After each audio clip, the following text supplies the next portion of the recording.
All right, hold up. Let me let me try this something. Oh man, dude, this is so frustrating.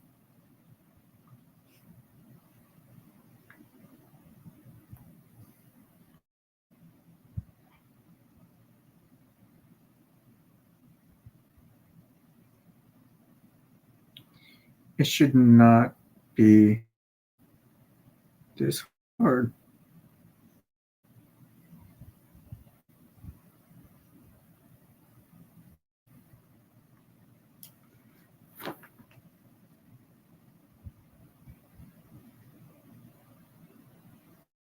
Hmm. Okay. I don't know, dude. Anyways, I'm going to get back to this video. Alright, let's go. Just gonna skip to the next section of the video. They take care of the hard part and automatically. Oh, come on, dude. We were just getting the good part. Get this hat. Are you... Hello? Hey, what's going on, man? Hey, Nick, what's going on? It's funny, I was just watching your newest upload. I was like, yo, get back, bro. You should have heard me. Hey, I just want to let you know I decided What happened? I'm going with What'd you decide on? Rewind. Rewind? Rewind. Okay. This one's just going to be fucked up and sad, so let me just get this out of the way now.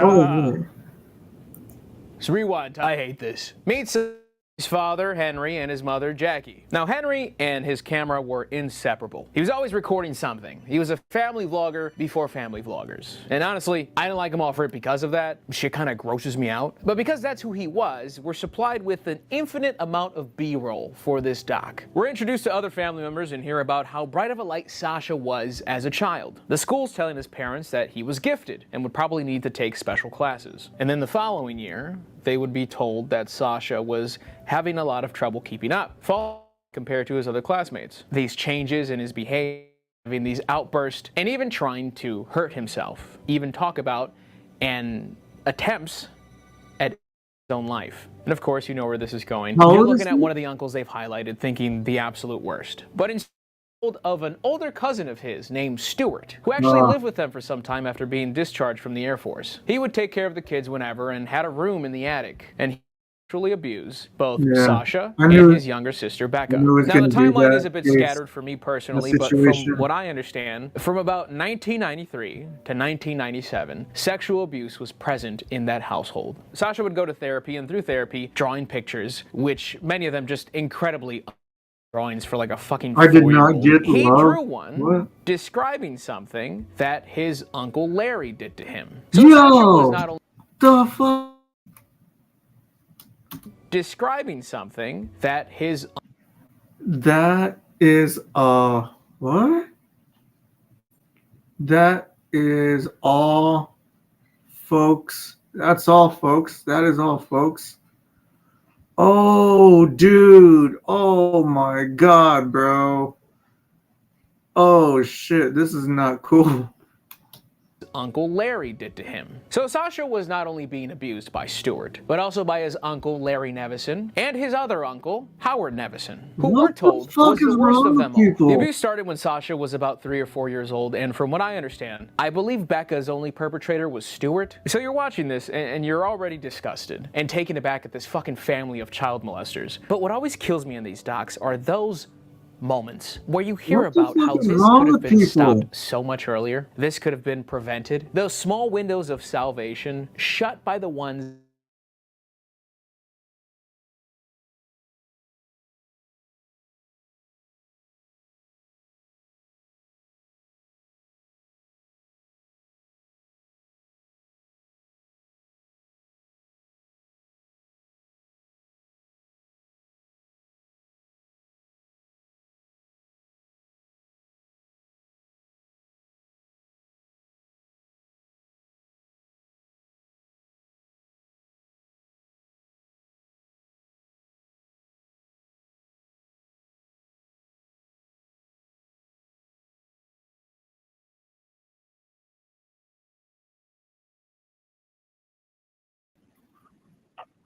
just said. And listen, I don't love to take aim at parents in these situations. I think hindsight can very much skew our opinions, but I can't not mention it either, because even with what that moron said, listen to him and think, you're right, Doc. I'm so glad I'm speaking to an attorney. But before I continue, you do need more unfortunate context. Henry was called in by Sasha's psychiatrist and told about these allegations towards Uncle Howard. This was after the abrasion situation. And Henry's response, I know he's not lying.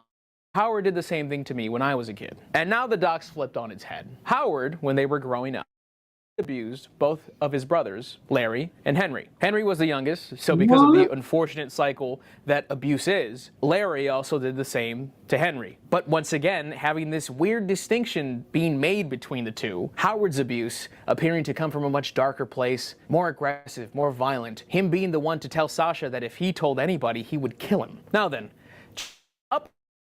had no idea that Henry had been abused, let alone that there was any history of abuse in his family.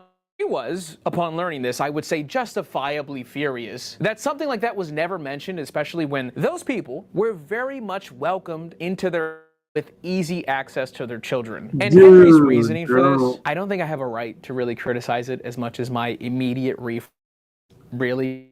So I will just present it as is. He says that he didn't even know what sexual abuse even was, right? He thought what happened to him was this anomaly. And he says, had he known that there was a possibility of it occurring again, that his brothers would have never stepped foot in the house. And since the timeline isn't always exact when we're talking about specific moments, it's hard for me to make specific statements. Like Jackie brings up a time where Sasha and Uncle Howard were in Sasha's bedroom while everybody's over. She said she felt weird about it, so she went up to Sasha's bedroom, that was closed, knocked, asking, what are you guys doing? And Howard said, oh, we're good, we're having uncle-nephew time. And she did not push any further and walked away. I'm not here to play a blame game, I don't think that's entirely fair. It's just tough to hear these parts as well, because in what world do you walk away there? Especially when you're telling us you initially felt off about it. Why the fuck is the door closed? You're in my house. No case away. Jesus. Stewart is, but they should be able to wrangle him up. And Howard, New York City. And not only that, but Howard is a cantor in the world's largest synagogue. High-profile people there. He's a man highly regarded by his community. That man has sang for the Pope. Bit trickier to corner. Larry gets visited first, confidently denies the allegations for whatever reason. I mean, obviously you're gonna say no, that you didn't do it, but he tells him, give me a polygraph exam. Failed that shit, and he confesses. He's charged early February, facing 17 to 22 years, and they're able to charge late February. He sees how bad Larry got it and says, fuck that, I'll take a plea. And I guess he also admitted to Larry abusing him as well. He gets about 1.5 years and has to go to a halfway house. Is, once again, the challenge. They approved their arrest in February, and even in the arrest footage we're shown this ugly confidence that reeks from him. He ends up calling the head district attorney in Manhattan off his cell phone, and detectives immediately see the power this man really has. Not only that, but there's hesitancy because Sasha doesn't know if he's ready to face Howard in court. And in this doc, there is dedicated world as well. People being Sasha's maternal great-grandfather, Joseph Newlinger, who loved Sasha very much. Sasha loved him so much that when he decided he no longer wanted to share the Nevison name, the name of his abusers, he legally had his name changed to Sasha Joseph Newlinger. Joseph had passed, and Sasha's psychiatrist wanted his great-grandfather to protect him during the court process. So one of his yarmulkes to hold on to, and whenever he felt unsure of himself, he could pull and put it on to have him by his side. And the day came, and Sasha courageously stood up against his abuser, confidently delivered his testimony, even with the defense trying to convince this little boy. And halfway through his testimony, he pulls out the yarmulke, puts it on, and continues to testify. Unfortunately, the defense was relentless. Motions left and right, this more and more. They stood by Howard and even fundraised money for his defense. So the defense was playing with house money and took full advantage of that. Howard is being charged with 1 felony and 5 misdemeanors. The felony charge could result in up to 20 years. And at this point, the case has dragged on so long that Sasha's driving a car in the B-roll, and the defense tries to propose a plea. Howard will plead guilty to the 5 misdemeanors, but not to the felony. And although Sasha was initially hell-bent on taking Howard to trial and that felony to him, he later decides to take their plea. He was worried that the trial could potentially end in Howard walking away completely scot-free, and not only that, look at how much time has passed. He wanted to move on. Dude, that's crazy, I couldn't imagine bro. how to not only be in and out of court in general, but be forced to relive this horrific of his life day in and day out in detail. So after a 4+ year long court case, they take the plea and Howard gets hit with a whopping 12-year which is just fucking preposterous. I can't fault Sasha for not wanting to go through with the trial, but even with that decision, the fact that Howard could walk away with a slap on the wrist and a little head can't talk to kids under 12 anymore, okay? It's fucking insane. The worst perpetrator of all 3 men received the most lenient sentence and isn't gonna serve 9 bars. It's a rather depressing reality to think that if Howard was just Howard the librarian, he'd probably die in prison. This one is of course disturbing. It's genuinely sad on both ends of the spectrum. There were happy tears, sad tears, and something we're all too familiar with.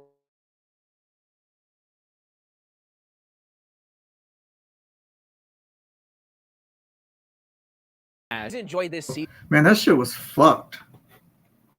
That shit was cool. Fucking hell, dude. What a fucking, man, that's a fucking downer. My whole mood. Now I gotta find something.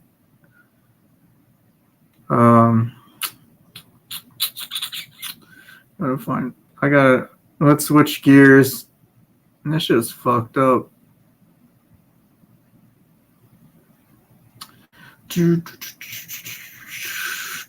What can I find? Oh, okay. Oh, well, this one looks like a fucking downer too. Fuck it. It's content. This next video, hold up as soon as it loads. What was it called? The following video is a re-upload from a 10-month-old video. Okay, hold up. Let me share. Screen share.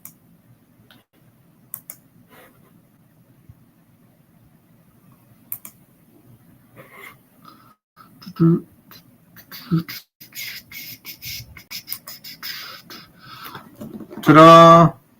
New video. What really happened inside Robb Elementary? What is Robb Elementary? When was this video? A month ago. 294K views. Okay, it's a re-upload. The following video is a re-upload from about 10 months ago. I privated it due to some areas that needed to be cut. Those changes have been made. Okay.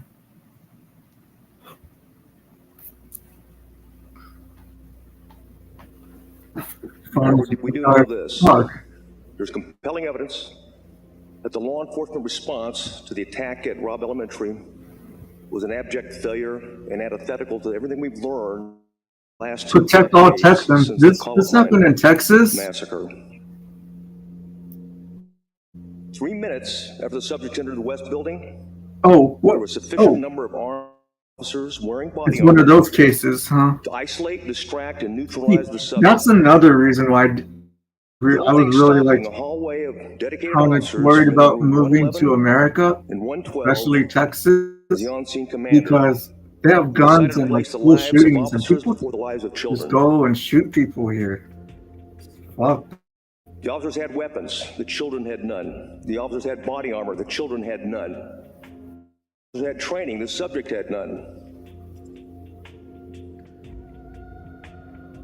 1 hour, 14 minutes and 8 seconds. That's how long the children waited and the teachers waited in rooms 111 to be rescued. And while they waited, the on-scene commander waited for a radio and rifles. Then he waited for shields. Then he waited for what?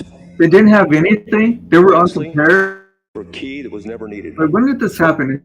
22? Post-Columbine doctrine. I thought like to be prepared for this kind of shit, like on a daily basis. Stop the dying. Is there anyone come in that they're not supposed to be? If they don't say that they're, y'all pretend that you are asleep, okay? Huh? May 24th, 2022, Robb Elementary School. A man named Salvador Ramos entered Robb Elementary and began opening fire at rooms 111 Yeah, he looks and like the 112. type. At 11:21 a.m., the suspect sent out a message of what he carried out. He had obtained an AR-15 and proceeded to shoot his grandmother in the head. Upon fleeing, the suspect got into a vehicle located at the residence and made his way to Robb Elementary. 28 before he can reach the suspect crashed into a nearby ditch just outside of a funeral home. The occupants inside the funeral home, concerned with the well-being of the person who just crashed, went to investigate and began calling 911. The callers didn't realize the suspect was armed with a weapon and hundreds of rounds of ammunition. He began to open fire on the two workers of the funeral. Dude, there were multiple calls being placed into 911 at this time. He crashed and then started opening fire on the people the gunfire. Who were trying to him. Oh, dude, what the fuck? Peabody County 901. Yes, there was just an accident right here behind Robb's school. Behind Robb's, they ran a... So it just happened by chance? Well, how many Is this a chance situation? Oh my God, they're running. Oh my God, he has to die. 911 dispatch radio to all units to respond. Advising of a wouldn't crashed have vehicle been with the subject actively shooting. school The shooting. teacher ran back into the school, closing the door behind her. Unfortunately, the door did not fully lock. What if he There were reports continued? that this door was intentionally propped Where open, would he? but this turned out to be false. Okay, I'm just gonna. The teacher had closed the door. It just failed to lock. Inside, the UCISD employee notified an additional employee while still on the phone with 911. The school locked down, and at this time, the suspect had jumped the fence and was making his way to the west side of the building. While the subject is outside and walking along the west parking lot, the suspect ducks behind a parked vehicle, and the first responding UCISD officer He's just drives walking very nonchalant, misidentifying the bystander as the suspect. The suspect continued to walk along the west side, firing multiple shots into the exterior walls. Inside the school, officials are preparing their lockdown procedures, returning to their rooms and initiating a UCISD Raptor alert, notifying everybody in the school that they have an active This shooter. happened in Texas? And at I don't know. 11:33 Oh, I wasn't even here the yet. suspect makes This his way to happened the in northwest door and 2022. walks in, What? taking a few steps down the I hall wasn't and even heading in directly America. to room 11 and 112. The suspect began shooting into the classrooms. He enters room 111 and has access to both rooms through a connecting hallway. Radio traffic is advising that the suspect is into the school and is actively shooting the building. Advises that there is an active shooter. Gotta get in there, he just keeps shooting. We gotta get in there. Inside classes 111 and 112, shots continue to ring out. Within a few minutes, 3 Uvalde police officers enter on the northwest side of the hallway, using the same entrance as the suspect. Don't they have? The officers proceed down the hallway, looking for the threat. Where he is at the moment. Within a few seconds, 4 additional officers arrive on scene, totaling 7 police officers inside the building, just 7 minutes after the 911. Additionally, more officers are arriving on scene at this time, with Chief Arredondo being one of the first and entering the south entrance. Receiving additional 911 calls from within Robb Elementary, with one caller saying, "Help me," somewhere inside the building. Dispatch attempts to gather more information. Is disconnected after 44 seconds. Unfortunately, amongst the chaos, this information was not relayed, but the threat was presumed inside. Just 1 minute later, additional units began to move closer to the classrooms with the victims. Dispatch attempts to relay information over the radios, but have major interference and come across unreadable. Chief Arredondo, acting incident commander at the time, does not have any radios on him. He got rid of them. Hearing with his response. I remember we have to carry 2 radios because we have school or campus radio, communicate with the campuses and the radio. Unfortunately, I don't have those. They got my way, I threw them, and obviously I'm running at this point. While the officers began to stack up on the door in an attempt to breach and make entry, as one of the officers is heard say he cannot see inside, the suspect begins opening fire on the door, and 2 officers are hit with shrapnel. Dude.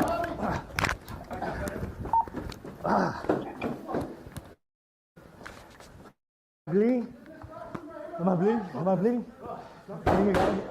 My wife's classroom. They're gonna show this? Ooh. He's shooting in the classroom. Hey. Fuck. Yeah. Well, can I watch this? What's on stream? Uvalde dispatch is continuing to receive numerous 911. One with a teacher saying someone is banging on the door.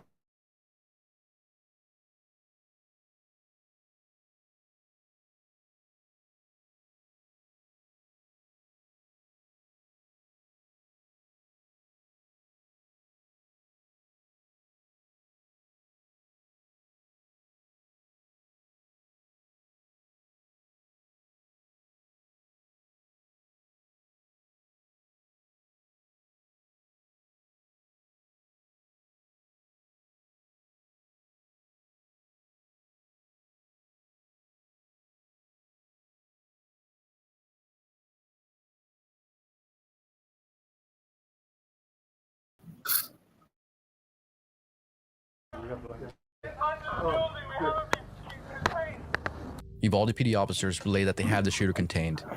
This is when the communication starts to unravel. And at this time, Uvalde PD SWAT is requested to Robb Elementary. Behind the scenes, dispatch with multiple calls for service, and additionally, the grandmother was still alive at this time. Dispatch was coordinating with officers and EMS to get the grandmother help while trying to manage communications at Robb Elementary. And this is extremely difficult for dispatch, because according to the Facebook post posted in a 911 dispatcher group, there was only 2 dispatchers at the time, handling every single 911 call, radio traffic, and the public. While dispatching 911 calls, Chief Arredondo contacted dispatch and advised he is inside the building with the subject.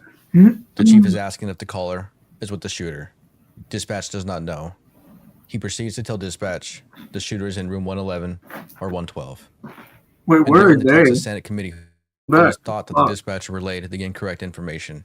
Go back. Pause. Does it show where their location? Room 111. I can't.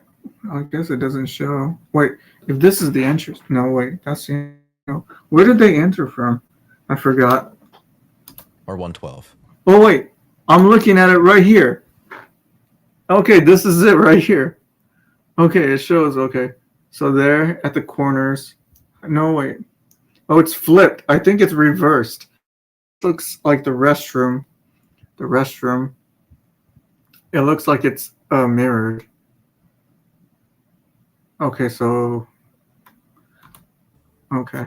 And during the Texas Senate Committee holding, it was thought that the dispatcher relayed the incorrect information. Dispatcher. Chief, ma'am, is the teacher with him in his classroom? Dispatcher, she's in another classroom, 102. Another person possible shot across from her. 102 is 112. Is the accurate number. Chief Arredondo, okay, we have him in the room. He's got an AR-15. He's shot. He's in the room. He hasn't come out yet. We're surrounded, but I don't have a radio with me. Please let all units know he's in a room. He's in room 111 or 112. After listening to the actual 911 audio, the dispatcher relayed that the caller was calling from room 102, and they did not know where the. That's when dispatch had to confirm with Chief Arredondo what room number the shooter was in. And the chief knew exactly where the shooter was at this time. Okay.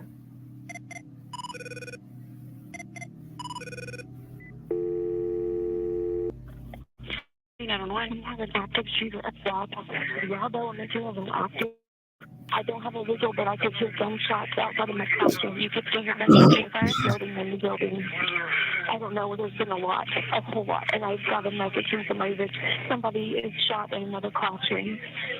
Somebody is shot in the classroom? Okay, can you tell me if it's a teacher or not student? Mine, and another one. I'm sorry, what? Another classroom. Another classroom. Please hurry. Okay, ma'am, what room number? What room number? Can you tell me what room? I'm in room 102. I'm okay, so it's going to be Oh, and I think that they said the shooter was in room 10. I can't Like really hear one, me. Okay. I already forgot. It's okay, I understand. Okay, hurry. Okay, ma'am. Hey, this is Arredondo. Can you hear me? This is an emergency right now. I'm inside the building with this man. He has an AR-15. Is the teacher with him? in the classroom? She's in another classroom. She's in room 102. Room 102. There's another person possibly shot across from her. They're not sure. Okay. So we have him in a room. He's at AR-15. He's shot. He's in a room. He hasn't come out yet. We're surrounded, but I don't have a radio with me. Dude, this is all the units know. Yeah. Okay, the shooter's in one of the rooms. What room number, Pete? He's going to be in room 9, 10, 11, 12. I think it's 111, wasn't it? 12. 9/11.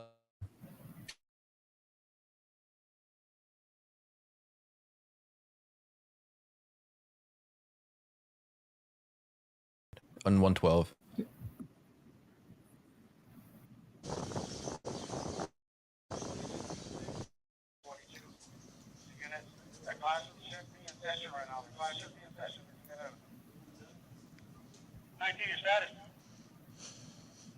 Evaluate PD is just 401 stated he's got the shooter in room 111 or 112. He's going to be armed with a rifle. Repeat, armed with a rifle. He's requesting for a squad by the funeral home south of the building. This is messed up. 13 minutes in, they had the location of the shooter and confirmation that class is in session, with children in 111 and 112. At this time, wait, so the parents are shooter starting to is show up there at with the funeral home, kids? wondering what is happening inside. As time continues to pass, multiple He's officers inside the located same within the classroom hallways with them? outside and setting up a perimeter. The crowd of parents begins to grow. At 11:47 a.m., U.S. Border Patrol was notified and to send all available units, including the elite unit, known as BORTAC and BORSTAR. Unfortunately, the miscommunication continues. Officers are on scene and relaying that the chief is in the room with the shooter and that BORTAC is already on scene. This information was incorrect, likely spread by the mass chaos unfolding. Chief Arredondo confirm any of this information, as he still does not have a radio. At 11:56 a.m., units are still continuing to stand by. A UPD officer comes into the hallway, stating that the shooter is in his wife's classroom and that she has been shot. Ruben. She shot Johnny. Damn. The school continues to be evacuated, and That's Texas DPS air units are on scene, providing air support. At this time, dispatch received a call from a child inside the school, and the child advises that there is a school shooting. Less than 1 minute. This information is not shared over the radio immediately. Kid The call? dispatcher is attempting to call back. And what I'm assuming the dispatch is doing here is that everyone in the school already knows there is a shooting. This information isn't pertinent and instead uses the time to call the number back, See, man, as this seconds is matter wrong. in the situation.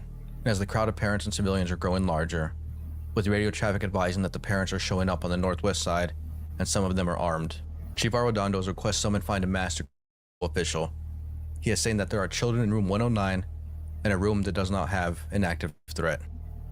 Arredondo continues his exploration for a master key, hyper-focused on finding one, advising that room 109 needs to be cleared and vacated before they do any kind of breaching. And breaking out the windows to room 109 instead of looking for a key. Arredondo declines this. He doesn't want to make any noise as the suspect to shoot again. This is the same side being the incident commander. And according to the DOJ report, is quoted saying this: "Time is on our side right now. I know we got kids in there, but we got to save the lives of the other ones." What the fuck? Following 911 calls very distressing. Fuck. I don't know, man. Should I continue? I don't know. Out of respect for, Out of respect for the victims and families involved, the name of the child has been redacted. Yeah, that's okay. Her voice will be changed. Also, okay. If you would like to, fuck it. Okay, I'll check it out. I'll see how bad it is. We'll see.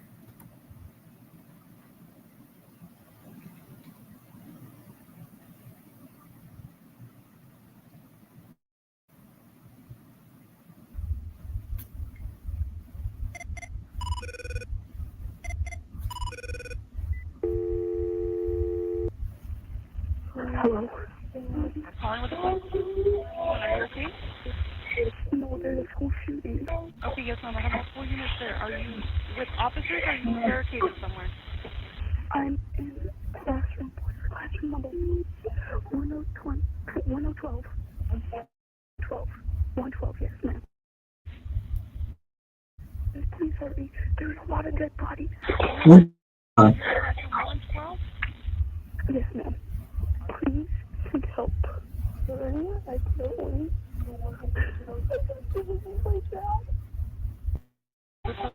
Be quiet. I'm telling everybody to cover their mouth. Nobody was even miss me. I know how to handle these situations. My dad taught me when I was a little girl.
The child continues to plead for dispatch to please hurry and state that their teacher is about to die.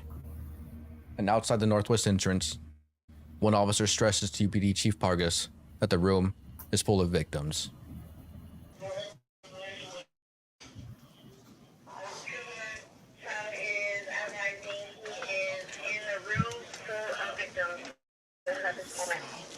Well, the victim child called.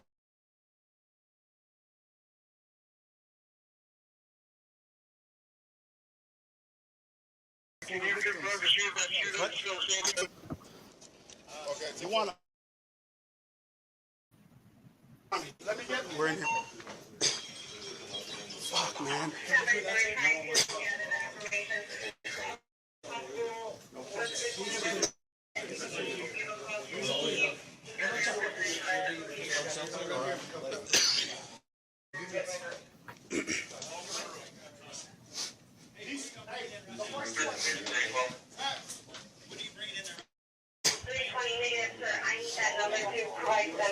Hey, who's in charge of task? It's gonna take time.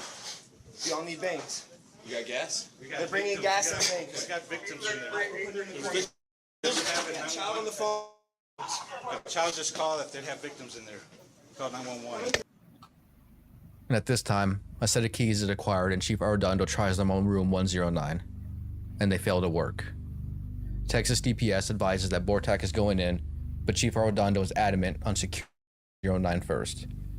Texas DPS relays Bortak, and they continue to stand by at the of Incident Commander Arredondo.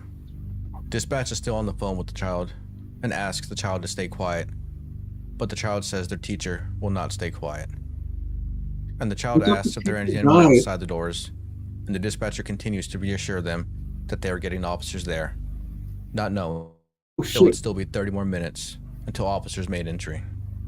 Oh, I thought they Still were on the line, reading. the child speak to dispatch, and dispatch is advising them to stay quiet. Someone else is inside the room heard stating that they need to come immediately. With one dispatcher being on the line, this means, theoretically, that one out of the two dispatchers is occupied, meaning that there is only one dispatcher handling the rest of the 911 calls, radio traffic, and phone calls coming into the dispatch center. Ow. And at 12:19 p.m., Bortak Commander is requesting the lockstep 111 as the misinformation thread. The room is presumed locked. Dispatch continues to talk to the child, with another child getting on the phone. Dispatch asks their name, but it is unclear. The dispatcher reiterates that officers are there and that the children should not open the door unless they are advised to do so by dispatch. And this is an awful scenario. As the dispatcher, you have complete control of the caller. If you tell them there is a risk of being located and possibly killed. But if you tell them to run, there is another risk of them being and shot as well. There is no good advice, especially when talking to a child.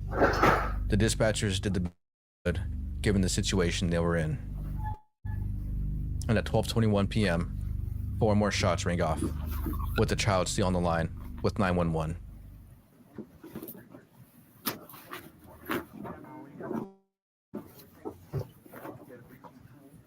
Hey, can you go get a breaching tool? I know. Shit. Was that the police? Police, or was that the shooter? Can you hear me, sir?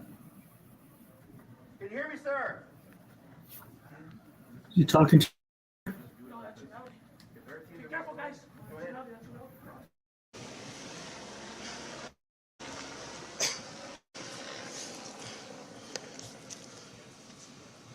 Yeah, good.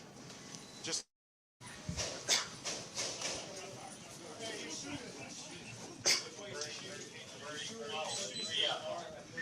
Hey, hold the channel!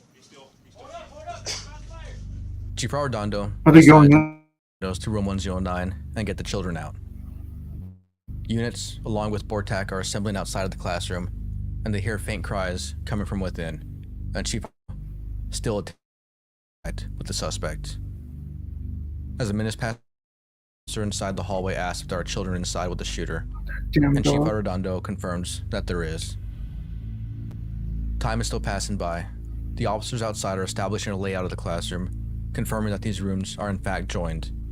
Bortak commander is made aware of this information.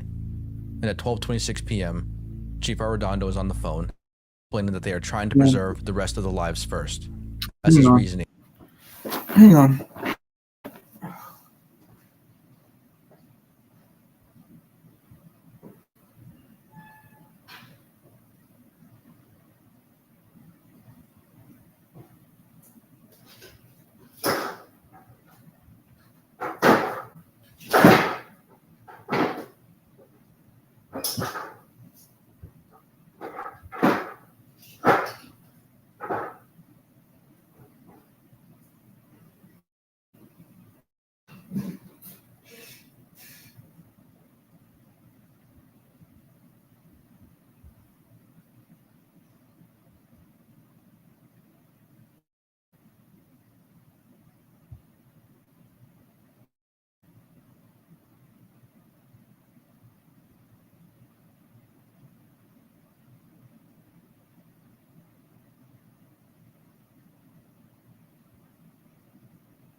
Okay. Reasoning for evacuation and not making entry. 111 and 112. My first thought is that we need to vacate. We haven't contained, and I know this is horrible. And I know this is what our training tells us to do, but we haven't contained.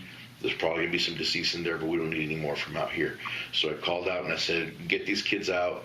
Whatever I told them, let's get them out. Room 109 evacuated the building. So they got with to the next room, but they didn't. Rooms 111 and 112.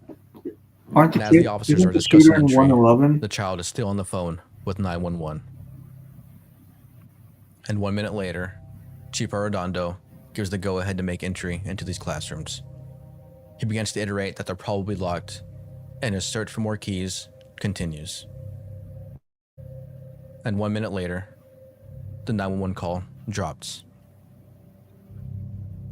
And at 12:35 p.m., BORTAC retrieves a Halligan breaching tool, and Texas Ranger 1 enters the hall with keys. They are able to open multiple doors and are deemed master keys. As additional BORTAC units arrive on scene, they began discussing the situation and other means of attack. As the minutes pass by, there is still mass confusion on the confirmation of the lock status to classrooms 111 and 112. And at 12:43, a shield is passed down the hallway near rooms 111 and 112.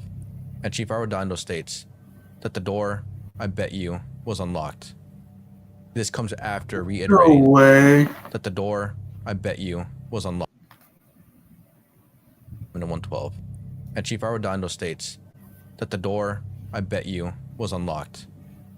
This comes after reiterating the need to find keys in the first place. And at 12:46 p.m., the keys are used to open room 111. The entry team is made up of 6 personnel, 3 BORTAC operators, 1 Borstal operator, and 2 deputies with the Uvalde County SO in Zavala County. The BORTAC was the leader of this team, not only directionally, but physically.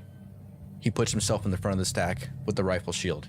The unit makes entry, but the door cannot stay open and is slowly closing. One of the units holds the door open while BORTAC makes their way inside. Inside room 111 is the first attack of BORTAC operators. And at this moment, everything went silent. Shit, they're not going to show me. In the ceiling.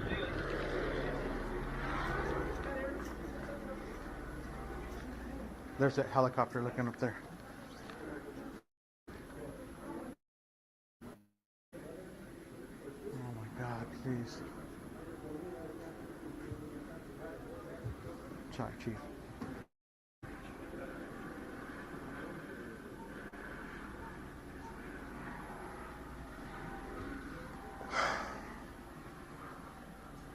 Man, this is intense.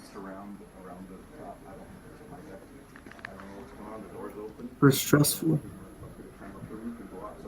Man, it's messing with my anxiety.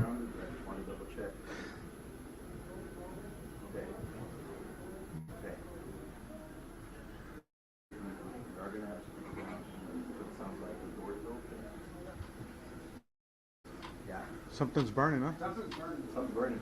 Is it the flashbangs? Units outside are unsure what's happening in classroom 111. That is, until 12:49 p.m. The suspect emerges from a closet in classroom 111 and opens fire on the entry team, grazing 1 BORTAC member of the head and leg. The stack returns fire, striking the suspect multiple times. Shit, are they going to show it?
coordinator described this incident as an abject failure. Chief Pete Arredondo was terminated for his lack of response efforts, along with multiple officers who arrived on scene first, with investigations still underway. And in February of 2000, DPS director testified before Uvalde grand jury of consideration of bringing criminal charges of enforcement who failed to appropriately respond to the Robb Elementary shooting. And just 1 month later, in March 2024, an investigation requested by the city of Uvalde cleared all Uvalde police officers of wrongdoing. And less than a week after this information was made public, Acting Chief Daniel Rodriguez resigned.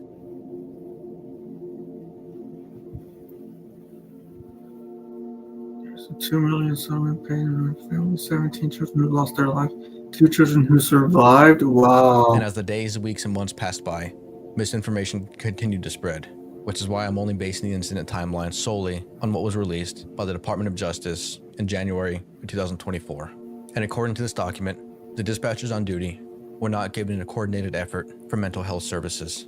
On page 297 and 298, it states this: there was no effort to reach out to the dispatch/communications personnel who responded to the elementary shooting to provide services and support to calls, including from children trapped with the shooter, and dispatched and coordinated efforts via the police radio and cell phones.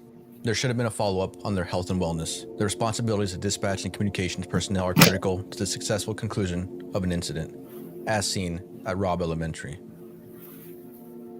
Dispatchers who listened to comfort children who were afraid of dying experienced severe stress and are in elevated risk of developing a mental health concern as a result.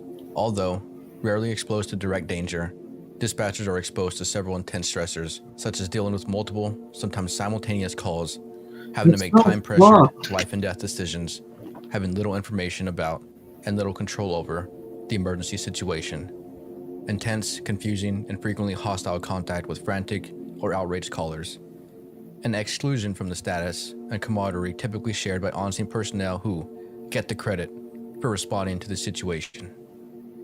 Although dispatchers are not on scene of the incident, they still may show many of the classic post-traumatic reactions and symptoms, but they are often overlooked by police supervisors and consulting mental health clinicians alike.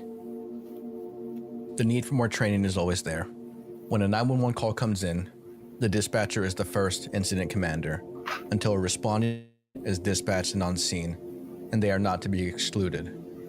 One of the dispatchers even reached out to a post stating that they were incredibly overwhelmed and only had 2 dispatchers on duty at the time, and with only 10 dispatchers total, and these dispatchers maintained radio traffic for 17 different departments in the area.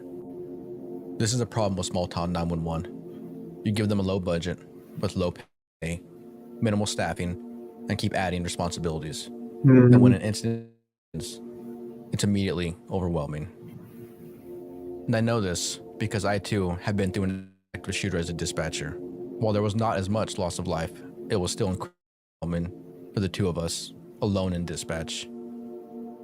And while these dispatchers performed exceptionally well, given their less than ideal circumstances, it still doesn't excuse the fact that dispatch is their first point of contact and often the most overlooked.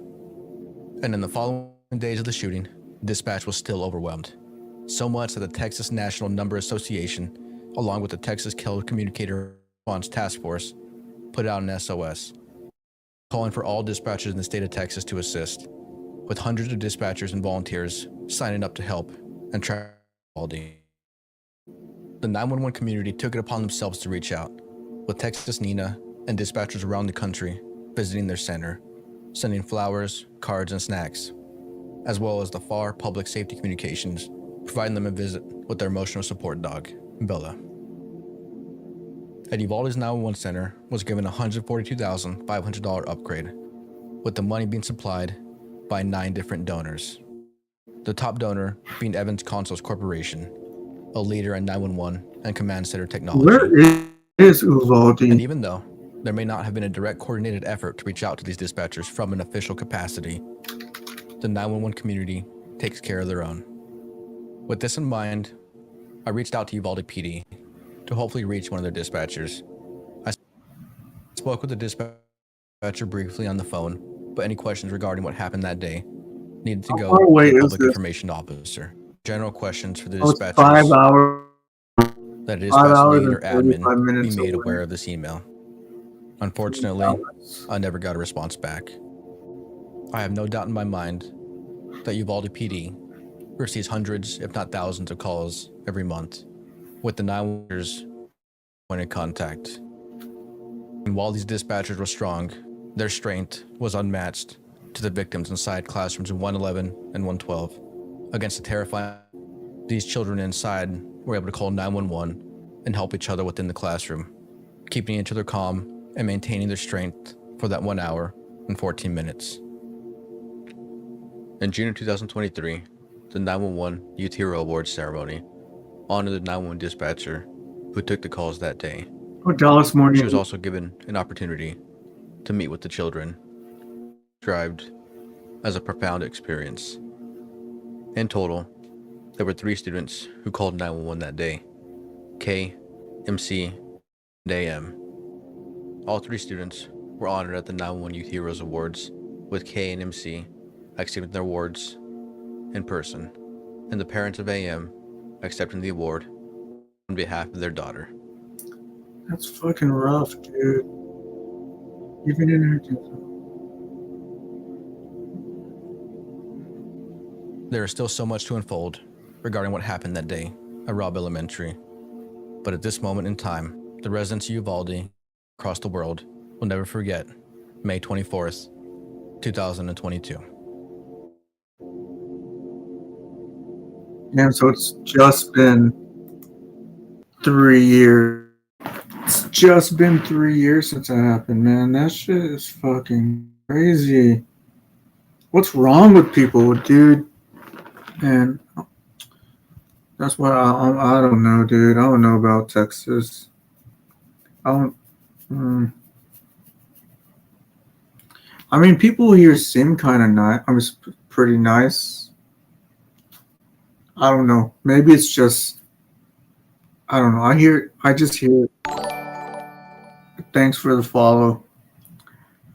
I mean, I hear stuff like this kind of situations about people in Texas and America, you know, doing school shootings and stuff. Man, but this was crazy, and it was 5 hours and 35 minutes away from Dallas, where I live. That's wild. That's wild. Oops. All right. Well, damn. No.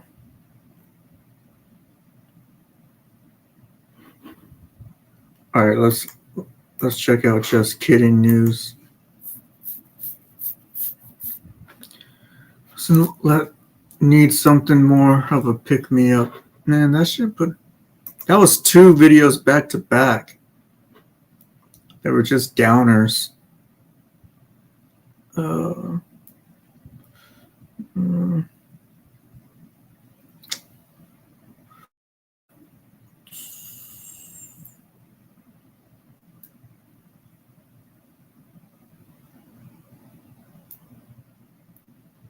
What can I?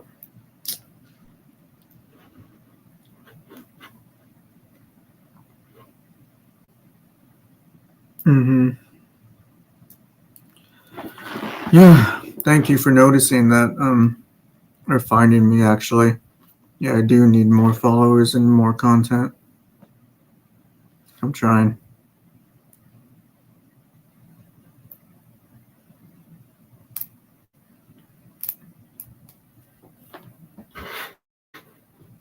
Okay, let's see.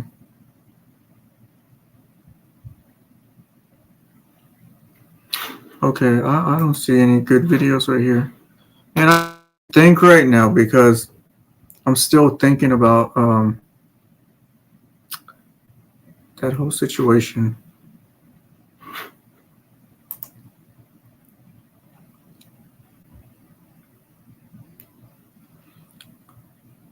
Come on, YouTube. Don't film me now. Ooh, okay. Let's do this case. Solved. Great. I know a lot about the Elisa Lam case. ちょっと待って、ちょっと待って、お兄さん。ちょっと待って。ちょっと待って。Share screen.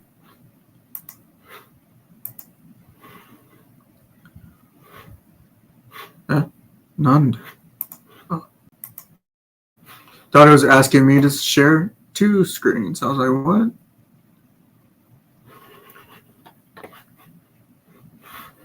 Okay, let's see.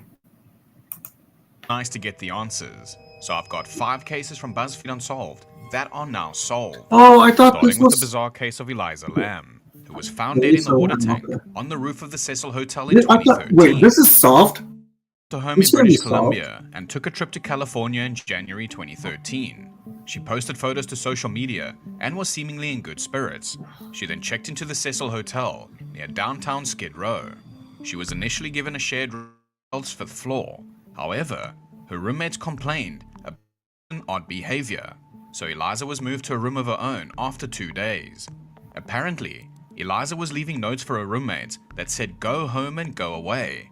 She would also lock the door to the room and require a password for entry. During her stay at the Cecil Hotel, she would also make her way to a live taping of Conan in Burbank, but she was escorted out for disruptive behavior. Eliza contacted her parents daily while traveling up until about January 31st, 2013, the day she was scheduled to check out of the Cecil Hotel to leave for Santa Cruz. But when her parents didn't hear from her that day, they called the LAPD. Police searched the hotel to the extent that they legally could. They searched Eliza's room and had dogs go through the building, including the rooftop. The dogs were detecting scents, but they just couldn't find Eliza. 12 years Then already? about 2 weeks later, on February 13th, the LAPD released a video of the last known sighting of Eliza, taken in one of the Cecil's elevators. You've probably seen this video before, but in the 2.5 minutes that Eliza is seen in the elevator, she makes several weird gestures and movements. She appears to press every button on the elevator panel. She looks down the hallway, then leaves the point while its doors remain open. When the doors fail to close after she returns, she leaves the elevator again. With theories that collectively lowered the average IQ of the human race, like demons were chasing her or fucking ghosts, or she was playing the elevator game, which is some bullshit about an elevator taking you to a different dimension or something. But let's just come back to reality for a second. During the search for Lam, guests at the hotel began complaining about low water. Some said their water was colored black and had taste. So on the morning of February 19th, a hotel maintenance up to the roof. That's when he found Eliza's body, floating face up in the water of one of the 4 1,000 tanks on the roof that provided water, rooms, a kitchen, and a coffee shop. It has since been determined that Eliza was struggling with her mental health at the time. She was diagnosed with bipolar disorder, and she was under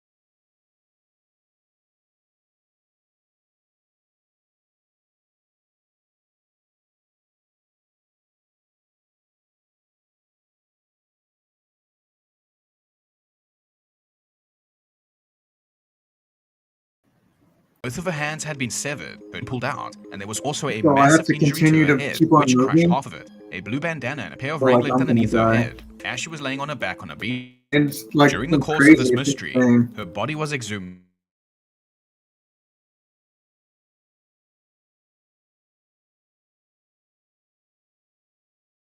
Hopes to solve the case, and finally, with 22, the FBI had been identified as Ruth Marie Terry, soldier who was known for removing his victims' teeth. there was also a serial killer operating in Massachusetts named Tony Costa, as well as a convicted murderer named Haddon Clark, who actually confessed to the murder, saying, quote, "I could have told the police lady of after the they beat Dunes the shit case? out of me, I wasn't gonna tell Oh, that was shit." already it's been It solved was already. none of these losers. In fact, it was actually an even bigger one by the name of Guy Rockwell Muldavan. Now, I'm confident in saying that if Ruth's hands and teeth weren't removed, police would have solved this straight away. This guy was a person of interest to the police as early as 1950 already, and was suspected of killing a 28-year-old truck driver named Henry Lawrence Red Baird, as well as kidnapping his 17-year-old girlfriend, Barbara Jo Kelly. He was discovered face down on Table Bluff the morning following his disappearance. He was shot in the back. He only had shoes on, and nearby, Barbara's clothes were found carefully folded and tucked underneath beds. No trace of Barbara herself could be found, and she has never been seen or heard from since. It is thought that whoever shot Baird had kidnapped her. First 1960, Muldavan's second wife, Anita Ryan, as well as her daughter from a previous marriage named Dolores, both mysteriously disappeared while they were living in Seattle. Investigators found dismembered human body parts in Muldavan's septic tank, but were unable to prove that they were from either of the missing women. Fled Seattle, but was arrested by the FBI and charged with unlawful flight to avoid giving testimony into their deaths. Interestingly, they were charged for anything, since the King County prosecutor was reluctant to do so without a body. Now, after the Lady of the Dunes was identified, the police discovered that Ruth Marie Terry had actually been married to, you guessed it, Guy Rockwell Muldavan. The couple got married sometime in 1973 or 1974 and were busy traveling for their honeymoon after the wedding. But when Muldavan came back home without Ruth and he was driving her car, witnesses at the time, Muldavan indicated to them that Ruth had died. But when Ruth's brother tried to find out more, Muldavan apparently just told him that he had a fight with her during the honeymoon and he never heard again. Muldavan then moved to Chihuahua, California, to a small community near Salinas around 1970. He would then retire in 1985 from his job as an executive vice president of a silver store in Rodeo Drive, Beverly Hills, and die of a lengthy illness in Salinas, California on March 14, 2002. So despite all the awful things he did, he lived a nice life. But then on August 28, 2023, Guy Rockwell Muldavan, officially named Ruth Marie Terry's killer. Next up is the Forrest Fenn treasure, which was a cache of gold and jewels that Forrest Fenn, an art dealer and author from Santa Fe, New Mexico, hid in the Rocky Mountains of the United States. The value of the chest was estimated to be as high as $1 million. He wrote a poem to act as a clue, which led tens of thousands of people to the Rocky Mountains in search of riches and adventure. Because the person Until who found people it, started dying. Sadly, 5 people died while searching for the treasure. did Randy like Bellew a was social first media and post went or missing something like January that. 2016 and was found dead in They're July. like a good sport about His it. body was workers along the Rio Grande. An autopsy could not determine his cause of death. His ex-wife publicly stated her belief that the treasure was a hoax. Jeff Murphy from Illinois was second and was It was found dead real, on June but I don't 17 in Young sure if it was like after falling about 500 feet down a steep slope. that That same year, the third victim, Pastor Paris person Wallace of Grand found Colorado, it. was found about 5 I to can't 7 miles remember if they downstream along the Rio kept the Grande treasure after telling his family he was going to go out and find the treasure. like The donated fourth it. victim was Eric Ashby, I Colorado, remember. to search for the treasure It's been for a a while time. since I It was heard about found this in the case. Arkansas River on July 28, 2017, and the fifth and final victim, Michael Wayne Sexton, was found dead by rescuers on March 21, 2020, alongside his companion Stephen Inlow, who later recovered in hospital. The pair were discovered within 5 miles of a site that they had been rescued from a month earlier, near the Dinosaur National Monument along the Utah-Colorado border. So this led the chief of the New Mexico police to publicly implore fans to end the treasure hunt, stating he's putting lives at risk. While one dude stepped up to put an end to the for all by finding it.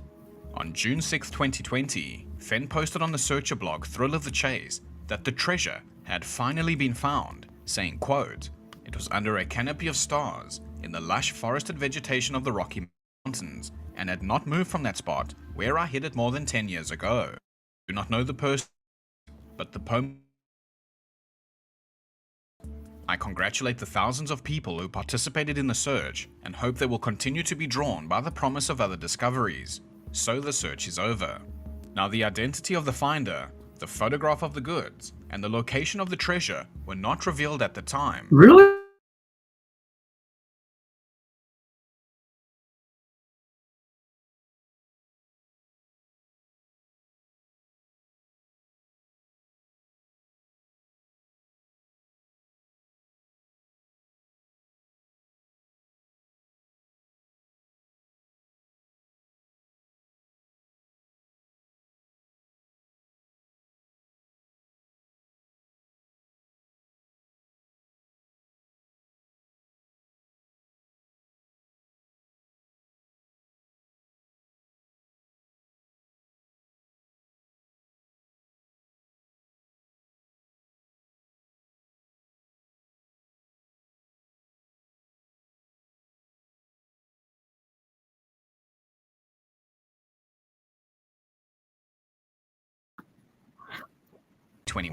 According to Karen, he had determined that the treasure was hidden in southwestern Colorado. He then informed his solution and began making preparations to retrieve it. However, COVID happened and he couldn't go out and search for it. And then Fenn announced soon afterwards that the treasure had been found in Wyoming.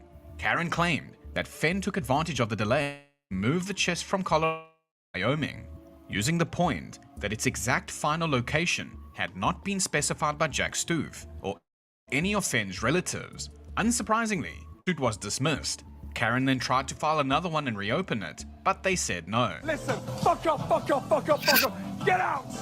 The collar bomb incident. So that August was the 28, situation, 2003, pizza delivery man Brian Douglas Wells entered a PNC Oh, I Bank know in this Erie, place. This Pennsylvania. is really fucked He then up. starts waiting in the queue to get to the teller.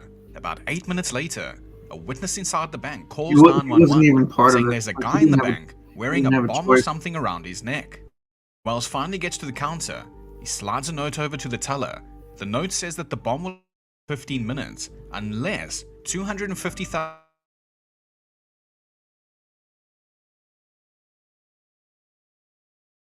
handed over within that time. As the teller ran a lollipop, the teller came back. She handed him a bag of money, which only quickly.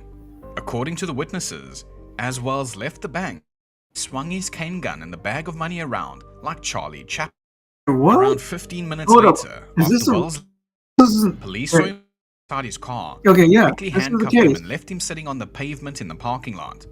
Wells said that 3 unnamed black people placed a collar bomb around his neck, provided him with the gun, It's not true. and told him they would kill him unless he committed the robbery and completed several other tasks. This was seemingly confirmed. Police found man 9 and a pages of woman. handwritten instructions addressed to bomb hostage, directing Wells to rob the bank. The instructions also I included a think- scavenger hunt, I can't a remember. series of strictly timed tasks of collecting keys that would delay the detonation and eventually defuse the bomb. The pages also said that Wells would be under constant surveillance and any attempts to contact authorities would result in the bomb's detonation, saying, quote, "Act now, think later, or you will die." Now, the police didn't attempt to disarm the bomb at the time, but they instead focused on clearing the immediate area of pedestrians and ensuring that Wells could not detonate the device. The squad would only 3:04 p.m., about 10 minutes after Wells was cuffed, and then at 3:18 p.m., 3 minutes before the bomb squad arrived, the bomb detonated and blasted a fist-sized hole in Wells's chest. He would die almost instantly. The reason the bomb squad was held back was bad traffic. This is like a real-life version of Saw. Though the note claimed that Wells could gain extra time by each key found, police later traveled the note's route and couldn't complete it in the allotted time. That Wells would not have had enough time to get the bomb defused. Literally a dead man walking. Now, it's not clear if Wells was in on it, but if you're Not going to very suck on a exciting fucking at the lollipop moment, while you've got a sorry. bomb around your neck and swing a bag of money like Charlie Chaplin, then there's not much anyone can say to help your case. Well, the police tried to retrace anyway, which would pretty much lead them nowhere. But almost a month later, a 911 call would come from William Rothstein saying, That's quote, weird. It was 2 at men and a woman. 8645 Peach Street, in the garage, there is a frozen body. It's in the referring to his own address. Within hours of making the call, he was in custody. He told the cops that he had considered killing himself and had gone so far as to write a suicide note, which investigators found in a desk at his home. Writing in black marker, he apologized, cared about him, and identified the body in the freezer as Jim Roden, and noted that he did not kill him nor participate in his death. However, the note opened with a very, very interesting disclaimer. This has nothing to do with the Wells case. Rothstein then explained to police that in mid-August, he'd received a phone call from an ex-girlfriend, Marjorie Deal, who he had dated in the 60s and early 70s. He had shot her living boyfriend, James Roden, in the back with the Remington 12-bore shotgun in a dispute over money, and now she needed help removing the body and cleaning up the scene. She would pay Rothstein $2,000 for his assistance. Marjorie was then arrested, and later in 2005, trooper that she had information about the Wells case, and after meeting with FBI agents, she said she would tell them everything. Transfer to Correctional Institution to a minimum security prison in Cambridge Springs. Then during a series of interviews, Marjorie admitted to providing the kitchen timers used for the bombs, and she stated that Rothstein masterminded the entire plot, and that Wells had been directly involved in the plan. However, Rothstein, Marjorie, and her fishing buddy Kenneth Barnes were discussing ways that they could make money. Yeah. Kenneth Barnes should kill her father, Harold Deal, so she would receive her inheritance.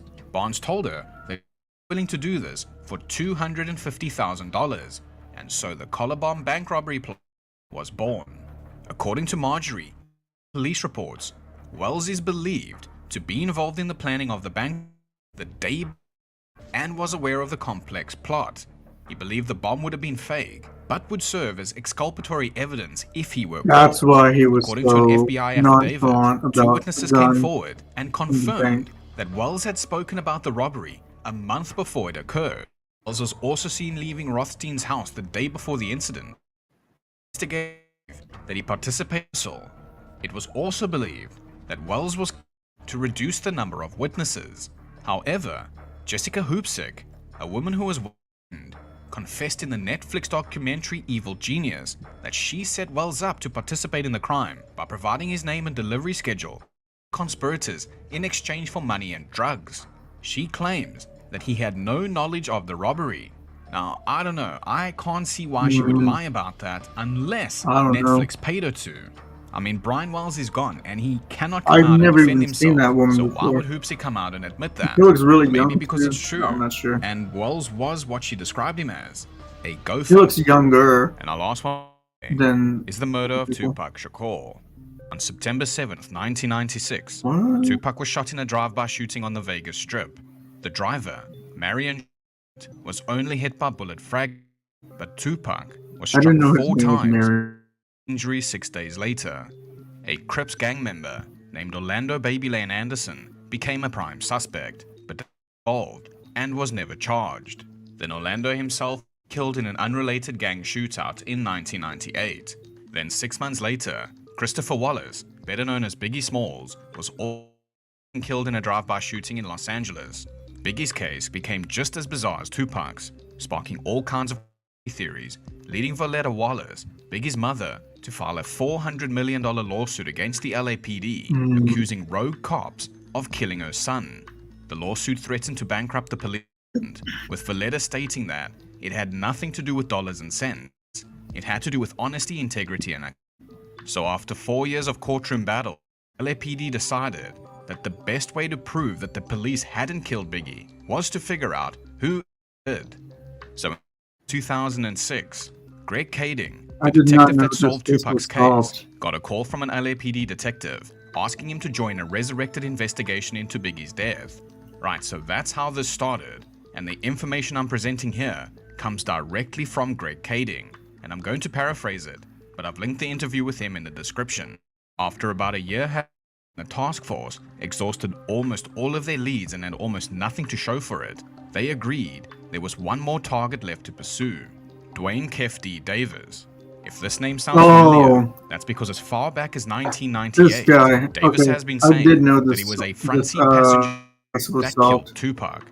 But whenever he was asked who pulled the trigger, Davis replied, quote, "But for the code of the streets, it just came from the back seat, bro." Davis was a high-ranking gang member whose name was all over the case file, from chatting Biggie up backstage at the Peterson Museum on the death to his presence on the night Tupac was.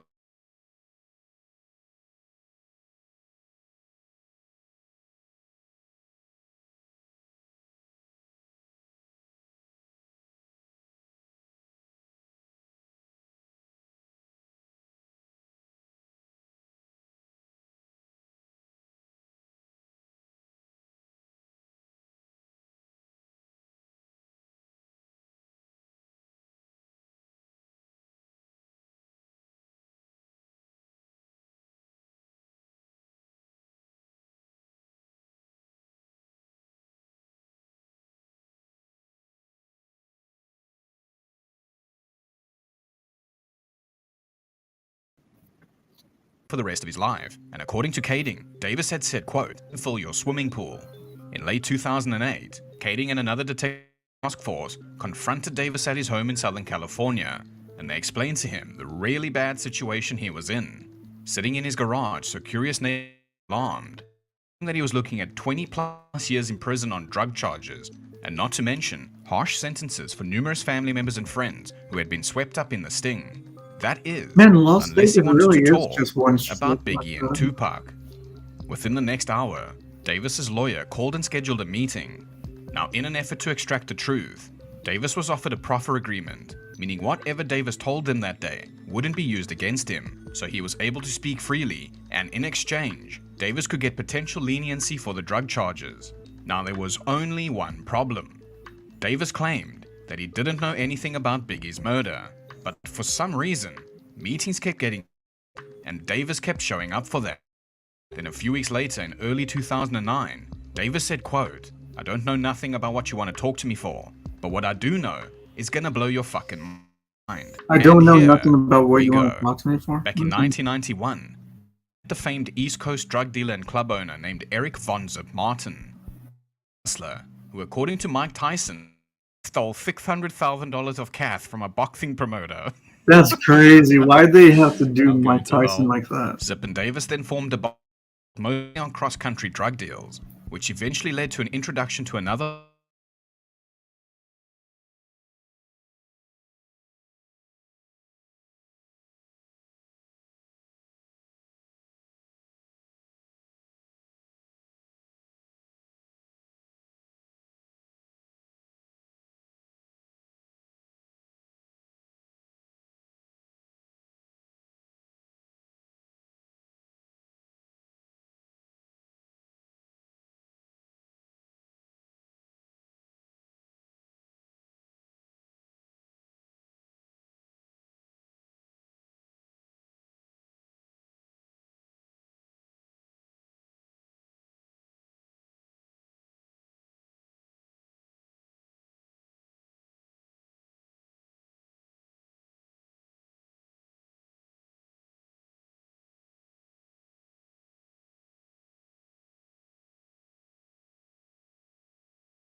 same time.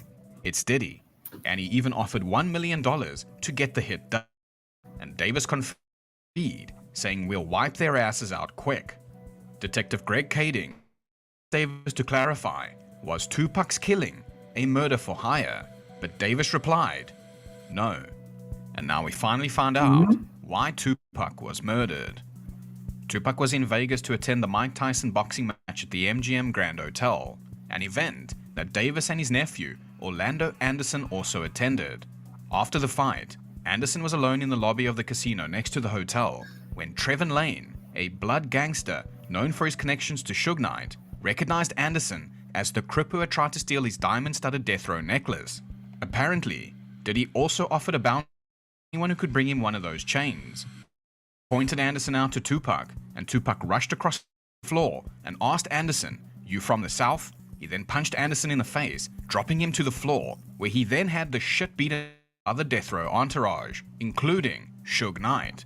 The security footage of that night shows Tupac and Knight attacking Anderson. Meanwhile, Davis was sitting in a nearby restaurant, and when word got back that his nephew had been attacked, he quickly planned his revenge on Tupac and Suge Knight. He wrote in his 2019 memoir, "The shit became ominously Man, personal." those eyebrows are But because crazy, the visit bro. to Vegas had been strictly social, Davis and his crew hadn't brought any guns with them, and this is where Zip comes back into the story. He also came to Vegas for the fight and offered a .40 caliber Glock to Davis that he had hidden in a secret compartment in his Mercedes-Benz. For the next hour and a half, 2 cars of Crips staked out X2, a Suge Knight-owned venue where Tupac was meant to perform. But Tupac and Knight never showed. After waiting a while, one of the cars headed out, leaving 4 people behind in a white Cadillac. The 4 people inside the Cadillac were Terrence Bubble Up Brown, the driver, Dwayne Kef D. Davis in the front passenger seat, DeAndre Big Dre Smith in the back seat, and Orlando Anderson. After waiting a while without Tupac and Knight showing up, they drove back towards the Vegas Strip, driving along East Flamingo Road. After 11 p.m., Davis spotted Tupac up on the street, near the intersection with Covell Lane, leaning out of the passenger window.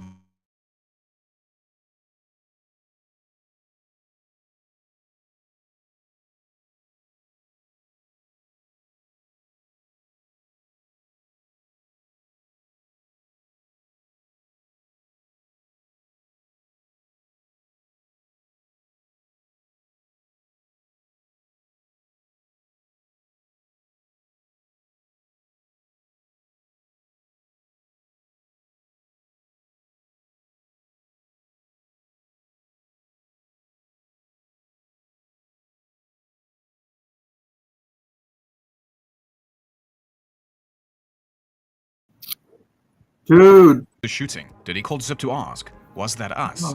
Davis called, "What?"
Between in arranging a hit on Biggie in retaliation for Tupac's murder.